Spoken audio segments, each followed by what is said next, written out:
Hindi naman nakaalis. Na nagbayad na, yung mga ganun, Mga diba? nagbayad na, umasa na, naghanda na ng nagpa-despedida na, pero hindi nakaalis. Nagpa-despedida na. Bossing, ano nangyari sa'yo? Sige, para matulungan ka, ano nangyari sa'yo? Sige. Bawat linggo pupunta ko doon. Oo. Tapos pinapasa lang na alis daw. Oh. Tapos nasunod na linggo hanggang umabot ng 5 buwan. Umabot ng 5 taon. Medyo di ka pa rin nakahalata, ah. Nagbigay ka ba ng pera? Oo. Magkano binigay mong pera? 20,000. Naku, 20 mil. Oo. Bago kayo mag-down, checkin niyo muna kung license talaga yung ahensya. Hindi mo na-check, ano, kung license, no? Na-check namin po. Oh. Good good standing. Good standing, pero naloko ka pa rin. Bakit? Teka. Good standing. Sandali, ah. Daling kita kay attorney. Kala ko, nag-agaw cellphone ka sa disyerto, hirap tumakbo dun. Attorney, may I borrow 20 seconds of your life? Chumek daw siya doon sa agency. Sabi niya, good standing daw. Ano pa, license. Pero medyo na 1, 2, 3 to. Yung status makikita natin pag nag-check tayo, makikita natin doon nakalagay good standing. Apo. Hindi naman ibig sabihin nun ay good boy. Ang ibig sabihin lang nun, yung lisensya ay good standing pa, Oo. maaaring may mga nagreklamo na, Oo. pero hindi pa natatapos yung kaso. Ibig sabihin good standing, parang active lang. Oo, parang ganun lang. yun. Pero hindi ibig sabihin na good. Good boy. Literally, good. Kaya nga nandito ang POEA, kami yung kanilang pwedeng takbuhan na kung nagkaroon ng problema sila sa pag-apply sa isang license agency, kami yung mag-iimbestiga at pag napatunayan na nagkamali, Okay. suspend namin. Yun ang mandate namin, Okay. kami regulatory power. 20 mil, na ano ka ng 20 mil? Paano ka ba nagkaroon ng 20 mil? May binenta mo ba yung biyenan mo? Ano ba? Paano ka nagkaroon ng 20 mil? Yung... Iniram namin. So, may utang ka pa? Oh. Naku, baka nagbenta pa ng baka to. Nagpa-despedida ka na rin ba? Hindi pa. Wag na. Well, mga kapatid, ito po ay yung mga sa reklamo natin. Yan, yung mga complainants natin, mga kapatid. Well, attorney, ang pinagtataka ko lang, pag hindi nyo na ba talaga masolve ang problema, dito na sa prayer room nyo dinadala. Kasama yun. Ayun, so in short, pag wala nang pag-asa, ayun, sa prayer room ka na. Well, welcome po mga kapatid at kasama po natin ngayon ang Director 2 ng Land-Based Processing ng POEA. Walang iba kundi si Madam Elmira Santo Domingo. Hi ma'am, how are you today? Fine, thank you.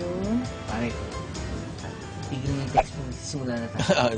Ma'am, matanong ko lang, kayo po ba ay dating artista? Parang pinaghalong Carmina at Nobabilia. Oo? Ayan, tingin mo. Parang... Malabo na yung mata niyo. Wala niyo na magsasabi. Kailangan na magsasabi. So, sino po ba nakaisip na Oo nga. magtayo ng POEA? At bakit po ba nagkaroon nito? In short, ma'am, sino nag-invent ba nitong POEA? Ang POEA po kasi tinatag ito para sa protection at welfare ng ating mga overseas Filipino workers. Because po ba dahil marami po ba tayong mga pinapadalang mga overseas workers kaya kinailangan ng bansa magkaroon ng protection para sa kanilang mamamayan? Isa rin po ito sa dahilan, pero kahit po kukunti ng ating pinapadala, talagang kailangan po natin proteksyonan ng ating mga OFW. Ma'am, question. Yung bang pagpapadala sa Japan, di ba pinagbawal dati? Naglagay lang po kasi sila ng mga stricter requirements, tapos mas magandang mga protection para sa ating mga workers. Pero sa ngayon po, meron pa din po nag-hire ng mga workers natin Sa Japan. So, may sabihin may mga Pero- entertainers pa rin po nakakapasok. meron pa din po Nakakalabas, na- oh. Ma'am, teka, yung katawan niyo kasi napaka-slim. Dati ho ba kayong dancer? Hindi niyo ba naisip na maging Ballet performer o ano? Nagbabalay kayo? Nag-ballet po kasi ako. Ballet! Okay. So, ma'am, ano po ba talagang pinaka-function ng POEA in general? Ang POEA po, in general, ang function na po natin, yun po, number 1 po, yung ating workers' welfare and protection. Tapos meron din po tayong yung industry regulation, licensing, at saka yung pong pagsasaayos ng ating mga agencies, sa ating din po, sa POEA din yun, at saka yung ating welfare functions. Ma'am, I heard na pag hindi daw ang isang domestic worker, hindi dumaan sa POEA, dumiretso sa airport. Pag sumakay yun sa pakpak daw na aeroplano. Yun ang kong chismis, ha? Totoo ba yun, ma'am? Hindi naman. Hindi naman po siguro. Hindi. Malalaglag sila. Okay, malalaglag. Oo nga Yun pala. naman po Malalaglag. yung mga overseas workers natin na nagkakasakit po sa abroad.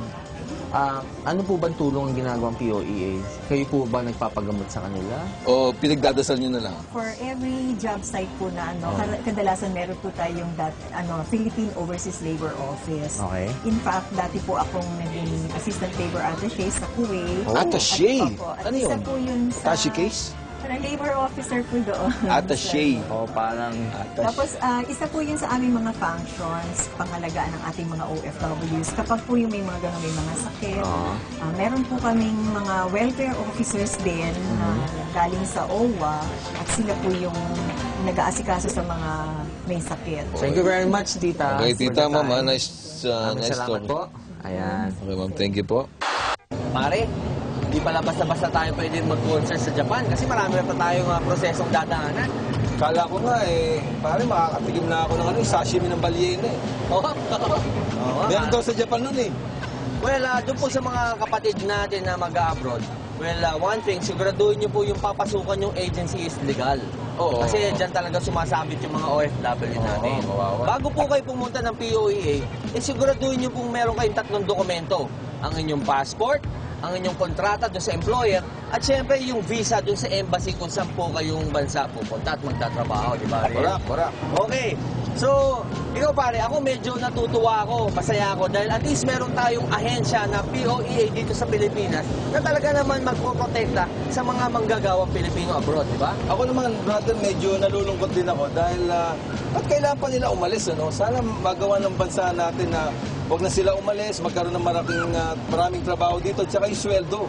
Dapat medyo taasan din. May taas, oo. Kaya para sa akin, brother, talagang para sa akin, bayani talaga sila ng bansa dahil sinasakripisyo nila yung mga pamilya nila. Oo.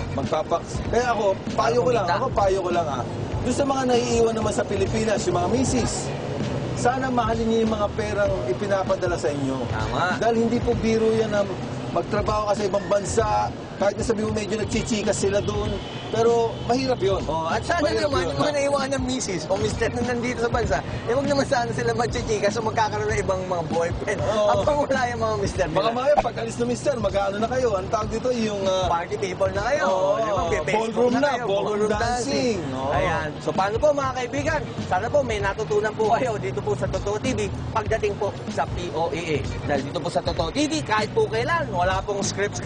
This has been your host. I am Maverick only. At lalong-lalo na wala po kaming permit. This is Ariel with a capital A. At kami lang po ang sandigan ng tawang katotohanan lamang Dito lang sa Totoo TV!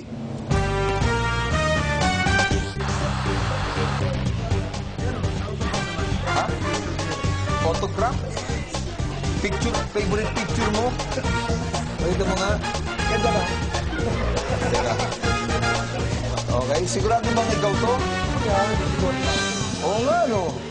Ano ka ba? Nagkaroon ka ba ng typhus? O... Hindi, nagkasakit ka ba? Hindi, nagkasakit ka ba? Parang ibang-iba. Kamukha mo si ano dito, Christopher De Leon eh. Ha? Okay.